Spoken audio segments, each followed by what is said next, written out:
everybody hands up. أخبار المنتخب المغربي. نقلت مصادر خاصة أن وليد الركراكي مدرب المنتخب المغربي لن يعتمد نفس التشكيل الذي ظهر أمام منتخب جورجيا وديا والتي أقيمت أمس في الشارقة بدولة الإمارات العربية المتحدة في انطلاق مشاركة أسود الأطلس بالمونديال.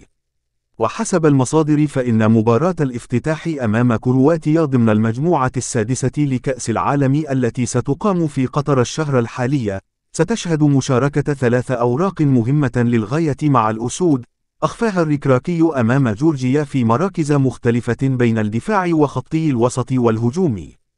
ويأتي تكتيك الركراكي كي لا يتيح أمام خصمه الكرواتي داليتش الذي راقب المباراة التوصل لكافة مفاتيح المنتخب المغربي. وبخصوص أمين حارث في قاهة مفتوحة بعد جراحتي، لا تنسوه من دعوتكم، شفاء لا يغادر سقما ولا يبقي ألما. وفي المقابل المنتخب الوطني يواصل استعداداته بقطر، وهذه تشكيلة المتوقعة من وليد مدرب المنتخب الوطني في أول مباراة له مع منتخب كرواتيا. الموعد يقترب، معا لدعم أسود الأطلس.